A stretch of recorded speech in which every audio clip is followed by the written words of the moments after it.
Deep beneath Concordia Prime, in chambers that did not appear on any official maps, Elder Zarntok walked through corridors lit by ancient crystals. The walls here were older than most civilizations, carved from rock that had witnessed the birth and death of countless species. He was not alone. Moving beside him was Keeper Quarlth, her crystalline body reflecting the soft light in patterns that hurt to look at directly. Behind them floated Mind Shepherd Voss, a being of pure thought held together by technology so advanced it seemed like magic. And bringing up the rear came others of the ancient Watchers, each representing civilizations that had learned terrible truths about the galaxy long ago. They reached a chamber at the heart of the station, a room that existed in a space between dimensions. Here they could speak freely without fear of being overheard by the younger species who still believed the galaxy was a safe and predictable place. Zarntok activated a device at the center of the room. Light filled the air and images began to form. They showed a small blue world spinning in the darkness, third planet from a yellow star. "The debate grows stronger each cycle," said Keeper Quarlth, her voice like wind chimes in a storm. "The younger species do not understand why we fear them so much." "Because they have never seen what we have seen," replied Mind Shepherd Voss, his thoughts taking the form of words that appeared in the air. "They think power comes from technology and numbers. They do not understand that the most dangerous weapon in the galaxy is a mind that refuses to accept defeat." Zarntok touched the device again, and the images changed. Now they showed scenes from Earth's history, recorded by hidden observation posts that had watched the human world for thousands of years. The first image showed humans in primitive times, fighting with stone weapons. But even then, something was different about them. Other species fought for territory or food. Humans fought for ideas. They died for concepts that existed only in their minds. "Look at this," Zarntok said, pointing to one scene. "A human settlement under attack by a much larger force. Any other species would surrender to save lives. Watch what the humans do instead." The image showed the humans setting fire to their own city rather than let their enemies take it. Men, women, and children worked together to destroy everything they had built, denying their enemies any victory. "They would rather lose everything than give up," whispered Keeper Quarlth. "This is not logical behavior." "Logic has nothing to do with it," said Zarntok. "This is spite. Pure weaponized spite," the images continued. Humans building ships to cross vast oceans. Not because they had to, but because someone told them it was impossible. Humans climbing the highest mountains on their world for no reason, except that the mountains were there. Humans diving to the deepest parts of their oceans just to see what was down there. Other species explore to find resources or expand territory, noted Voss. Humans explore because they are curious, and human curiosity is— He paused, searching for the right words. "Unstoppable." More images flowed past. Humans discovering fire and immediately finding ways to make bigger fires. Humans inventing the wheel and then building vehicles that moved faster than any living thing. Humans splitting the atom and then building weapons that could destroy their entire world. Every advancement they make, they immediately weaponize, said another ancient watcher, his form shifting like smoke in the wind. Not out of evil, but out of habit. They assume that if something exists, someone will eventually use it as a weapon, so they might as well be first. Zarntok changed the images again. Now they showed more recent human history, the times when the Watchers had begun to truly understand what they were dealing with. A human city under bombardment from the sky. The logical response would be to surrender or evacuate. Instead, the humans dug tunnels and kept fighting from underground. When the tunnels were flooded, they built boats and fought from the water. When the boats were destroyed, they swam and fought from the ruins. 18 months, said Zarntok quietly. The siege lasted 18 months. The attacking force had superior numbers, better weapons, and control of the air. The humans should have surrendered in 18 days. What finally ended it? Asked a younger ancient watcher who had not seen these records before.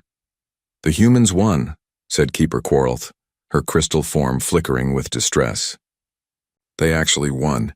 They turned their desperation into determination and found a way to defeat an enemy that should have been impossible to beat. The images showed humans in space now, their first crude attempts to leave their world. Other species had developed spaceflight slowly, carefully with decades of planning and preparation. Humans strapped themselves to controlled explosions and hoped for the best. Look at their early space program, said Voss, highlighting a particular scene, a 30% failure rate. Any sane species would have stopped and redesigned everything. The humans called it acceptable losses and kept going. More scenes flowed past. Humans landing on their moon not because they needed to, but because another group of humans said they couldn't. Humans building space stations by hand, floating in the void with no safety nets except their own stubborn refusal to die. And now they are reaching for the stars, said Zarntok. Our outer monitoring posts report human ships probing the edges of their system. Crude vessels held together with metal welds and determination. He changed the images one final time. These showed projections, computer models of what might happen if humans ever left their world and encountered other species. The results were terrifying. Every simulation ended the same way. Not with human conquest or destruction, but with humans becoming the dominant force in the galaxy simply because they refused to accept that anything was impossible. They do not even realize what they are, said Keeper Quarleth. They think they are weak. They think they are primitive. They compare themselves to each other and see only their flaws. That makes them even more dangerous, added Voss. A species that knows its own power might be cautious. A species that believes it is weak will take risks that terrify gods. Zarntok turned off the device, and the chamber returned to its dim lighting. The ancient watchers stood in silence for a long moment, each lost in their own thoughts about the implications of what they had seen.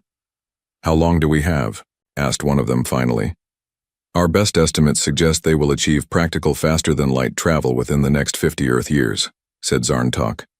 Once they can leave their system freely, it is only a matter of time before they find us. And when they do? Zarntok looked around the chamber at beings who had lived for millennia, who had seen the rise and fall of entire civilizations, who had thought they understood all the ways the galaxy could surprise them. When they do, he said slowly, we will discover what happens when an unstoppable force meets a galaxy that has forgotten what real determination looks like. The meeting ended as it always did, with a prayer to whatever powers might be listening, that the humans would remain content with their small blue world for just a little longer. But deep in their ancient hearts, the Watchers knew that prayer would not be answered. Humans were curious by nature, and curious humans were the most dangerous force in the known galaxy. The empty seat in the council chamber waited above them, a reminder of the storm that was coming whether they were ready or not.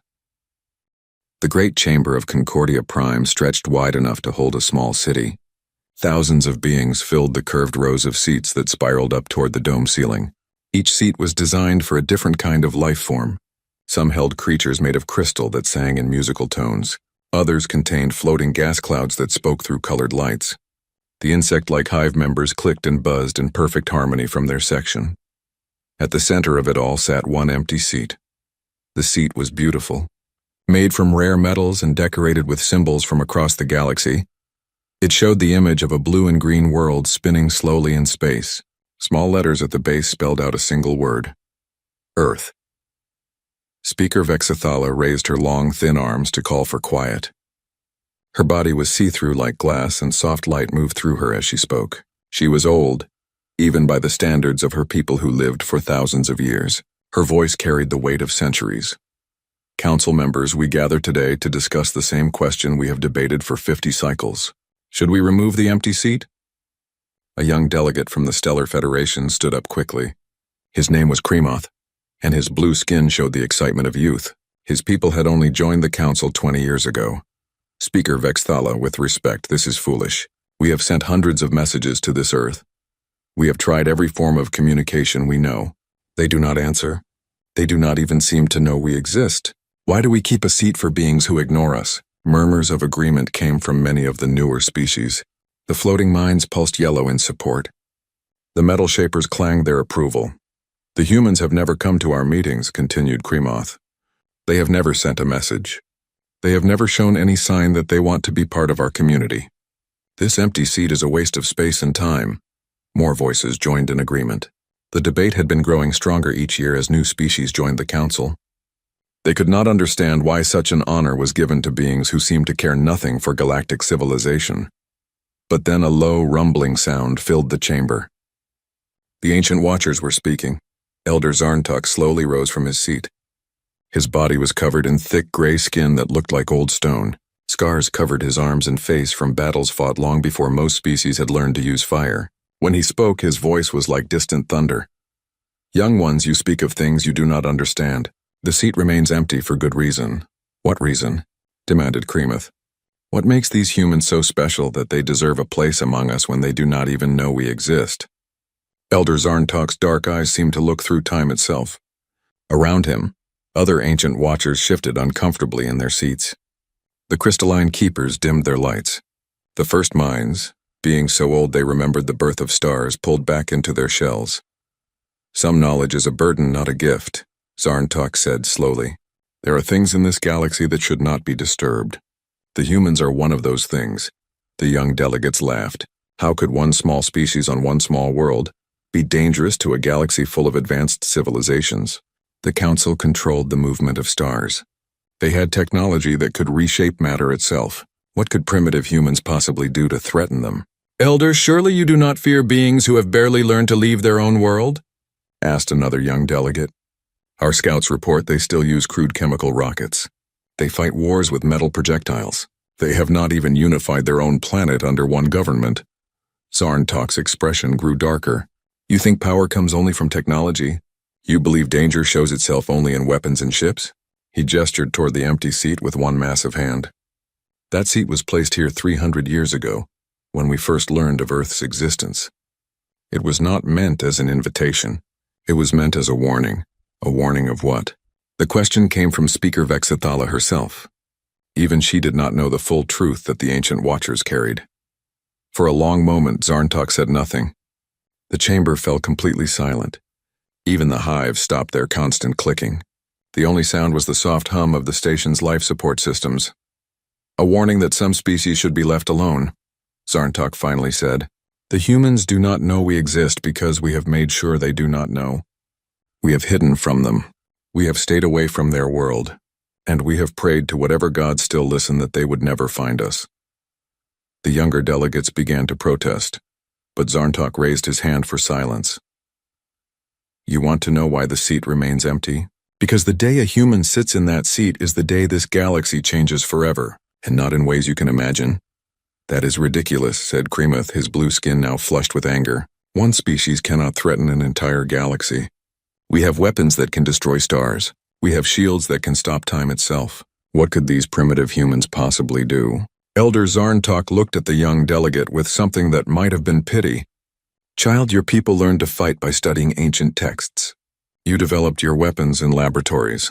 You tested them in safe environments against willing targets. He paused, his scarred hands gripping the arms of his chair. Humans learned to fight by fighting each other. For their entire history, they have turned their own world into a battlefield. They have fought wars that lasted decades. They have created weapons designed to cause the maximum amount of pain and fear, and they have done all of this while smiling and calling it progress. The chamber began to feel cold despite the perfect climate control. Some of the more sensitive species started to move toward the exits. But that is not the worst part, Zarntok continued. The worst part is that they think this is normal. They believe that constant conflict makes them strong. They see suffering as a challenge to overcome, not a reason to surrender. He stood fully now, his massive frame casting shadows across the chamber. We have watched them from a distance for centuries. We have seen what they do when faced with impossible odds. Other species would surrender.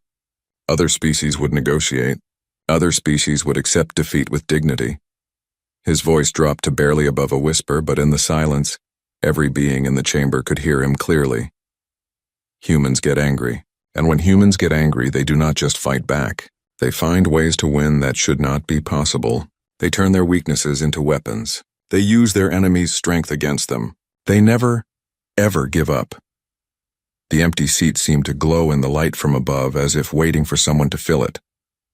So yes, young ones, the seat remains empty. It remains empty because we are not ready for what happens when it is filled. It remains empty because we hope, desperately, that the humans will never find us. Zarntok sat down heavily, as if the weight of his words had exhausted him. It remains empty because some doors, once opened, can never be closed again. The vote was called, as it had been for 50 cycles.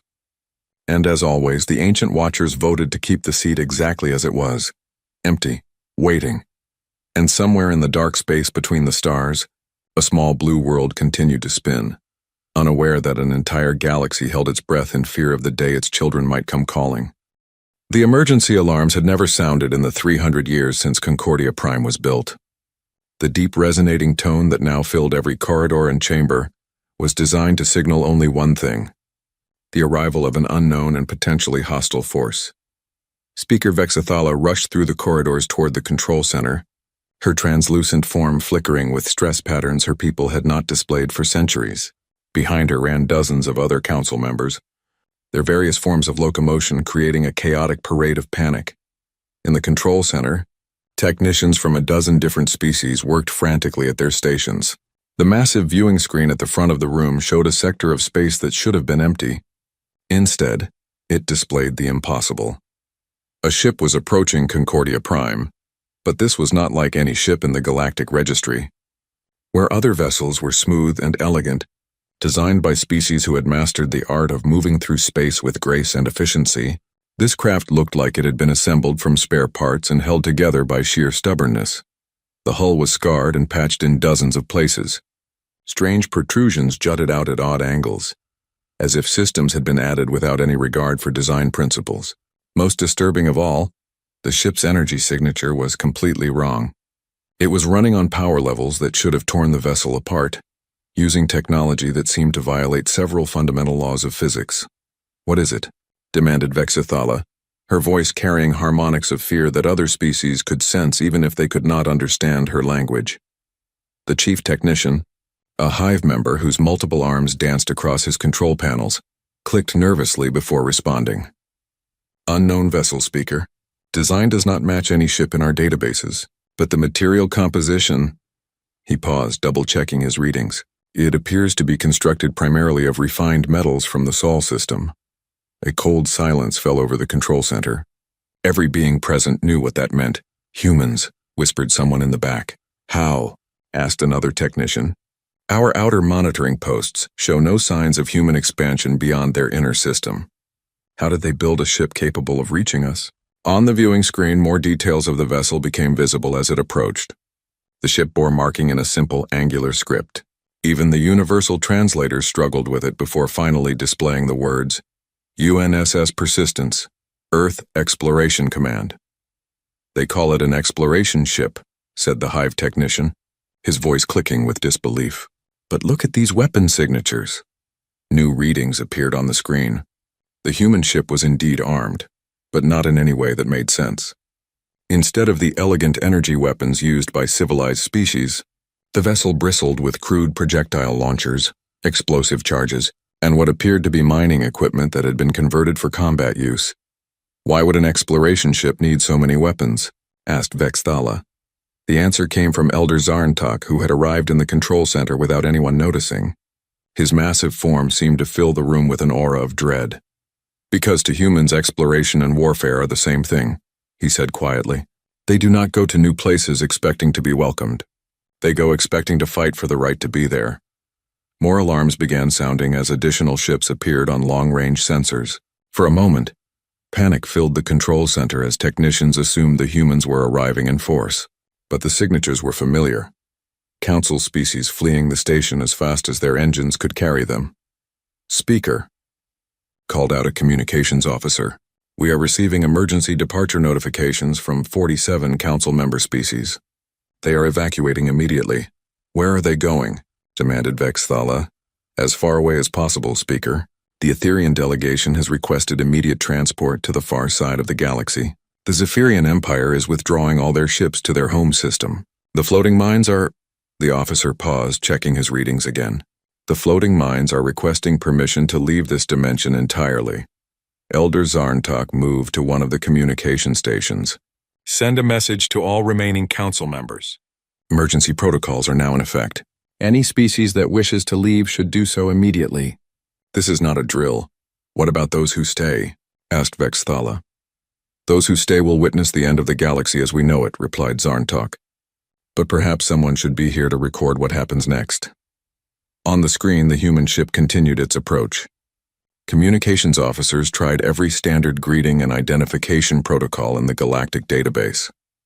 For long minutes, there was no response. Then suddenly the speakers crackled to life. Unidentified station, this is Captain Sarah Chen of the United Nations Starship Persistence. We've detected your massive energy signature and would like to request permission to dock. We come in peace and are very excited to meet you.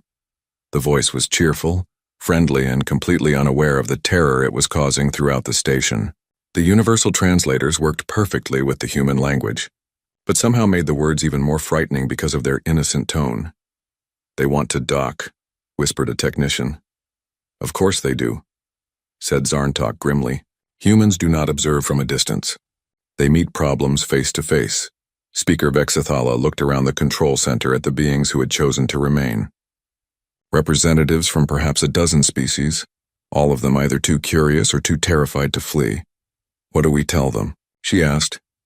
"We tell them the truth," said Zarntok. "We tell them they are welcome, because the alternative is to make them angry, and no one in this galaxy is prepared for angry humans." Vexathala activated the communication system with trembling appendages. "Captain Chen, this is Speaker Vexathala of the Galactic Council. You are welcome to dock with our station. Please follow the guidance beacons to docking Bay 7.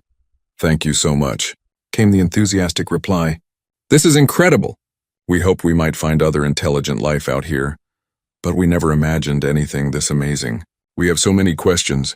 The transmission ended, leaving the control center in stunned silence. "They have questions," said one of the technicians in disbelief. "Of course they do," replied Zarntok, "and they will not stop asking until they know everything. About us, about the galaxy, about things that should remain hidden." Through the viewports, they could see the human ship maneuvering toward the docking bay. It moved like a predator, not in the smooth, calculated way of other species, but with the quick, adaptive movements of something that had learned to survive in hostile environments. "Look at how they fly," observed a crystalline keeper who had chosen to remain. "No standardized approach pattern, no by-the-book procedures. They adapt their course constantly, as if they expect to be attacked at any moment." "Because they probably do," said Zarntok. "In their experience, meeting strangers usually means fighting strangers." More reports came in from around the station. Automatic systems were detecting unusual stress patterns in the human ship. The crew's biological readings showed levels of adrenaline and other stress hormones that should have been lethal. "Speaker," called out a medical technician. "The humans aboard that ship, according to our readings, they should all be dead from stress-induced cardiac failure. But they are not," noted Zarntok. "They are excited. To them, this level of stress is normal. It is how they function." The docking bay cameras activated as the human ship settled into position. Through the mechanical linkages and atmospheric barriers, they could see figures moving around inside the vessel. They were small compared to many galactic species, but they moved with a quick efficiency that spoke of constant readiness. "There," said Vexthala, pointing to the screen. "What are they carrying?" The humans were indeed carrying objects as they prepared to disembark. Not weapons, though many of the items could probably be used as such if necessary. Instead, they carried devices that were clearly meant for recording and communication. "They are bringing documentation equipment," observed a technician. "They plan to record everything." "Of course they do," said Zarntok with something that might have been admiration. "They have found something new, so they will study it completely. That is what humans do. They learn, they adapt, and they never forget." The massive docking bay doors began to cycle open. Beyond them lay a corridor that led directly to the council chambers where an empty seat waited for its occupants. Elder Zarntok looked around the control center one final time. "Remember this moment," he said to those who remained. "This is the last day the galaxy belonged to us." The doors finished opening, and somewhere in the distance footsteps could be heard. Human footsteps, walking confidently into a station that housed the most advanced civilizations in known space, completely unaware that their arrival had just changed the course of galactic history forever. Captain Sarah Chen stepped through the airlock and into a corridor that defied everything she thought she knew about architecture. The walls curved in impossible ways, seeming to bend light itself. The floor felt solid beneath her boots, but instruments showed it was somehow supporting her weight without any detectable structure underneath. "This is incredible," she said into her recording device, her voice filled with wonder. Behind her, 3 other members of her crew spread out to document everything they saw. "The level of technology here is beyond anything we imagined. The station appears to be using space folding techniques that our best physicists only theorize about.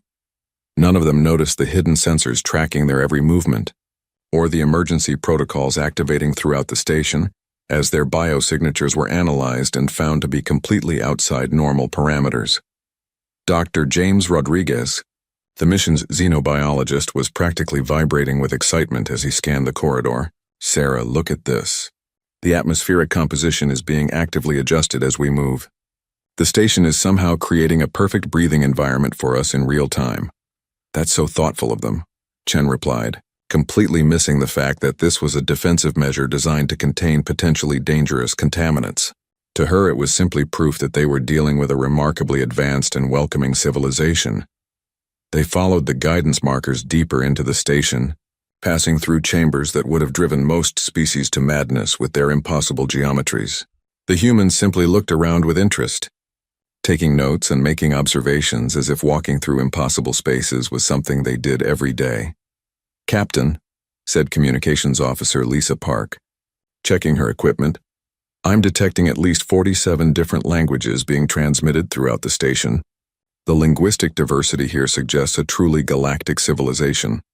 What she did not detect were the emergency evacuation broadcasts being sent in those same languages, warning all non-essential personnel to retreat to the furthest corners of the station.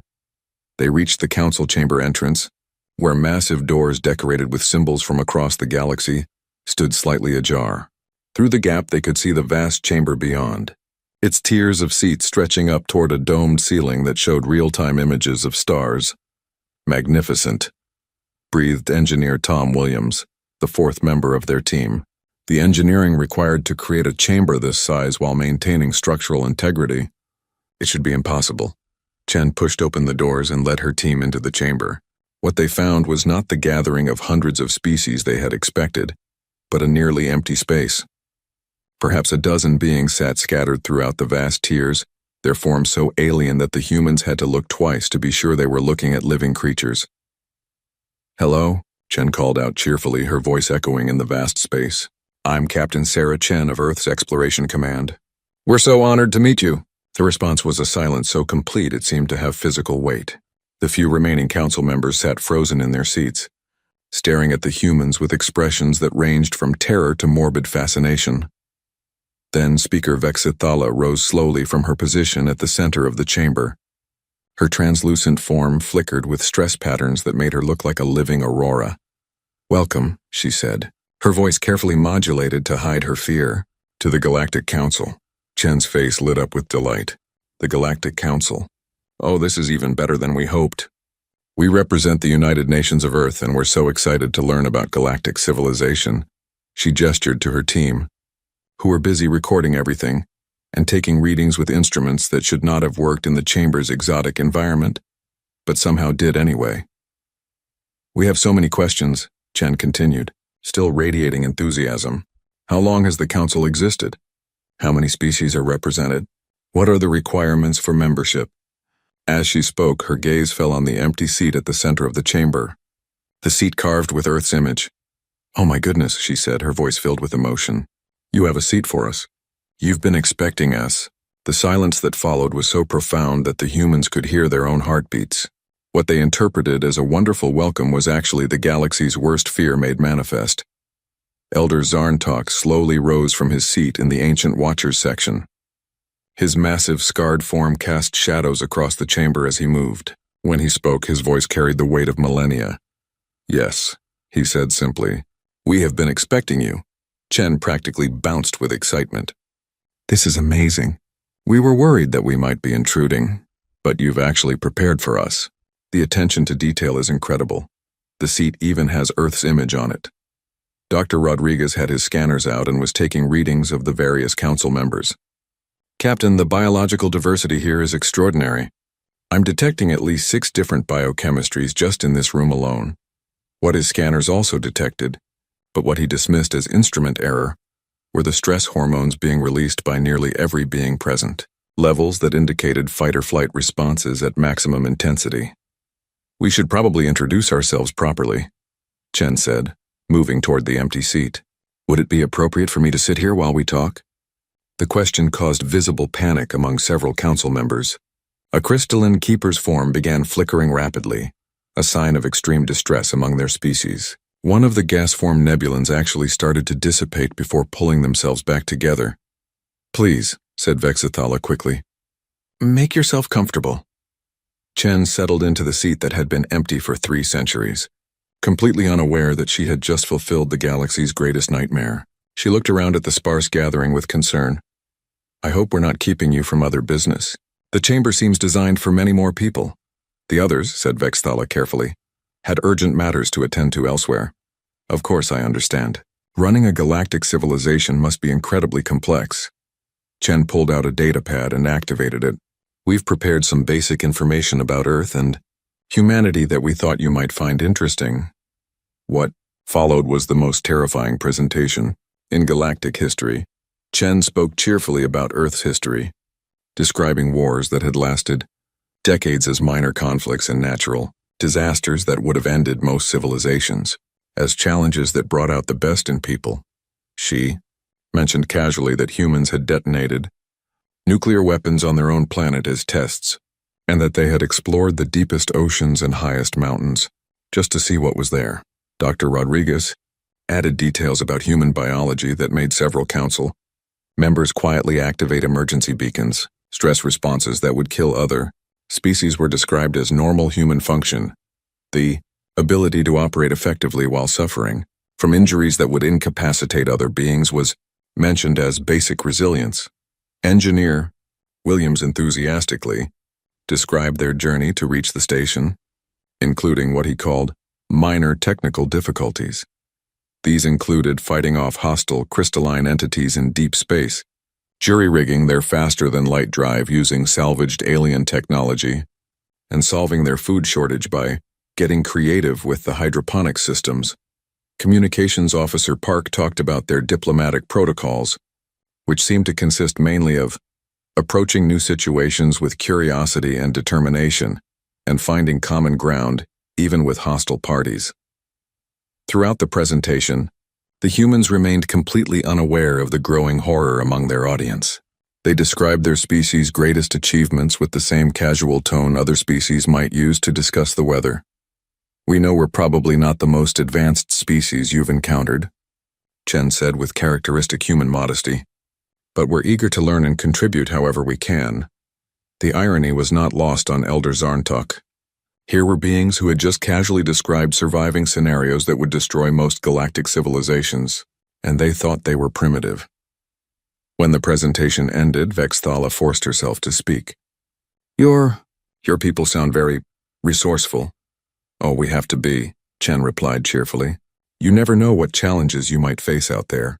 Speaking of which, I should probably mention that we've encountered several other species during our journey here." The temperature in the chamber seemed to drop several degrees. "Other species?" asked Zarntok, dreading the answer. "Yes. Some were a bit unfriendly at first, but we managed to work things out. There was this one group of silicon-based life forms who tried to attack us, but once we explained that we were just passing through, they became quite helpful. We even established a small trading post." Park nodded enthusiastically. "The initial hostilities were resolved through what we call aggressive negotiation. It's a diplomatic technique that involves demonstrating your capabilities while making it clear you prefer peaceful solutions." Williams added, "We had to retrofit their station's defensive systems after the misunderstanding, but now it's much more efficient." They seemed very impressed with human engineering. Chen stood up from the seat, still beaming with enthusiasm. "But enough about us. We'd love to learn about the Council's history and how we might contribute to galactic civilization." 2 hours after Captain Chen and her crew had settled into what they believed was a routine first contact situation, the galaxy began to change in ways that would reshape civilization forever. In the council chamber, Chen was enthusiastically discussing Earth's cultural achievements when the first priority transmission reached Concordia Prime. Speaker Vexathala received it through her neural implant, and the message caused her translucent form to flicker with such intensity that the humans noticed. "Is everything all right?" asked Dr. Rodriguez with genuine concern. "You seem distressed." Vexathala struggled to find words that would not cause panic. The message had been simple and terrifying. Long-range sensors detect massive human fleet approaching council space. Estimated arrival 6 standard days. Recommend immediate evacuation of all non-essential personnel. We are receiving reports of increased stellar activity, she said carefully. Nothing that should concern you. What she did not say was that 3 entire council fleets had just gone to maximum alert status, and emergency sessions were being called across the galaxy, as species leaders tried to decide whether to fight, flee, or surrender immediately. Chen nodded sympathetically. Space can be unpredictable. We've learned to expect the unexpected out here. She gestured to Engineer Williams. Tom, why don't you share some of our experiences with stellar phenomena? Maybe we can help. Williams brightened and pulled out his datapad. Absolutely. We've encountered some fascinating situations during our journey. There was this one stellar system where the star was emitting unusual radiation that was affecting our navigation systems. As he spoke, Elder Zarntok felt a chill that had nothing to do with the chamber's temperature. The stellar system Williams was describing matched reports from the outer rim about a star system that had gone completely silent 3 months ago. How did you resolve the navigation issues? Asked Vexithala, though she was beginning to suspect she did not want to know the answer. Well, at first we tried to adjust our course around it, Williams explained cheerfully. But the radiation field was too large to navigate around efficiently, so we decided to go straight through. Several council members made involuntary sounds of distress. Going through an unknown radiation field was the kind of decision that ended with memorial services for entire crews. The radiation did some interesting things to our hull, Williams continued. It actually improved our engine efficiency by about 12%. We're not entirely sure why, but we've incorporated the modifications into our other ships. Communications Officer Park added helpfully. We also made contact with the entities that were causing the radiation. Turns out they were just trying to clean up some kind of industrial accident. Once we helped them contain the leak, they were very grateful. You helped them? Asked a crystalline keeper, her form dim with shock. Of course, said Chen. That's what neighbors do for each other. It was mostly just a matter of reconfiguring their containment fields and setting up some new safety protocols. Dr. Rodriguez nodded enthusiastically. The beings themselves were fascinating, silicon-based but with quantum consciousness matrices. They'd never encountered carbon-based life before. There was some initial confusion when they tried to communicate by reorganizing our molecular structure. But we worked it out. The silence that followed was broken only by the soft hum of the station systems and the barely audible sound of Elder Zarntok's emergency beacon activating. They tried to reorganize your molecular structure? Asked Vexthala weakly. Just the first few times, Park said dismissively. Once we figured out how to adjust our universal translators to their communication frequency, everything went much smoother. Fascinating people, really. They've invited us back anytime. More priority transmissions began flooding into the station. Reports from across the galaxy painted the same picture. Everywhere humans had been, they had left behind allies, trading partners, and solved problems that had plagued other species for centuries. Race of energy beings that had been hostile to all contact for millennia had apparently given the humans a detailed star chart and safe passage through their territory. A species of hive-minded insects that consumed entire planets had somehow been convinced to start recycling programs instead. A group of sentient machines that had been systematically dismantling star systems for raw materials were now building art installations with human guidance. I should probably mention, Chen said casually, that we've sent word back to Earth about our successful contact with galactic civilization. They're very excited. How excited? Asked Zarntok, though his ancient heart already knew the answer would be terrible. Well, the immediate response was to launch the second wave exploration fleet. About 50 ships, each with specialist teams for different aspects of galactic integration. Chen's smile grew even brighter. They should be here within the week. 50 ships, 50 crews of humans who thought that molecular reorganization attempts were initial confusion, and that helping contain stellar radiation leaks was being neighborly.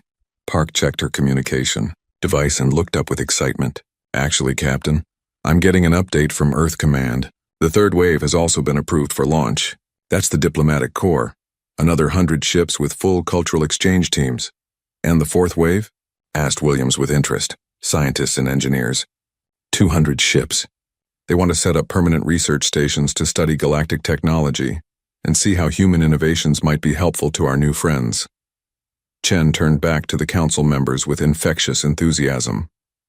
Earth is really committed to being good galactic neighbors. We've learned so much from each other already.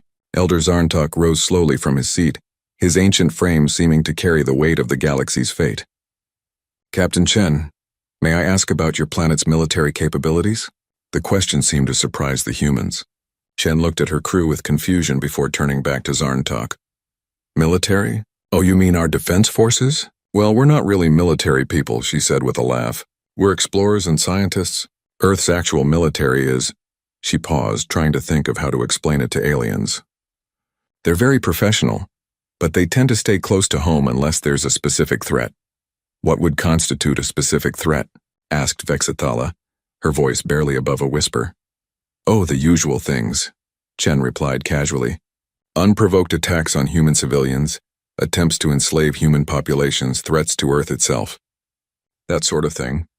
But don't worry, our military follows very strict rules of engagement. Dr. Rodriguez nodded approvingly. The Uniform Code of Military Justice is very clear about proportional response and protection of non-combatants. Very civilized, really. What they did not mention, because it seemed obvious to them, was that human military doctrine considered proportional response to mean use, enough force to ensure the threat never arises again, and that human rules of engagement were designed around the assumption that any conflict worth fighting was worth winning. Permanently, more transmissions arrived at the station, each one adding to the growing picture of what was coming. Human ships were being detected throughout the outer systems, always traveling in small groups, always ready to help with local problems, always leaving behind grateful populations who spoke of human kindness, ingenuity, and their absolutely terrifying ability to find solutions to impossible problems. The galaxy was being conquered by helpfulness. I should prepare a formal welcome ceremony, said Vexithala, realizing that resistance was not only futile but pointless.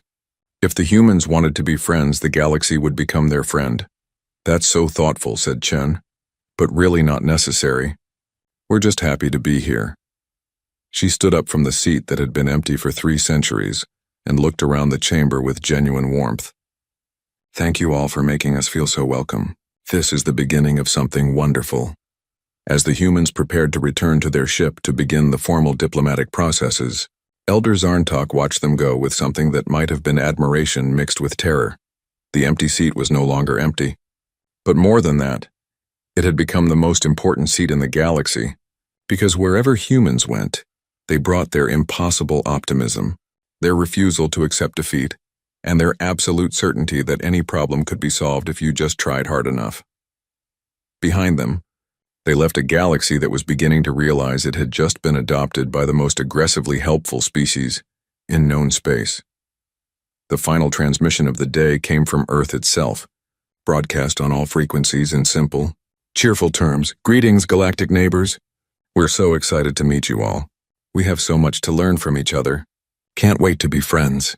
The message was followed by detailed star charts, showing the routes of the incoming human fleets, technical specifications for human technology that other species were welcome to adapt, and an open invitation for any galactic citizens to visit Earth anytime they wanted. The galaxy trembled not from fear, but from the sudden realization that it was about to become a much more interesting place to live, whether it was ready or not.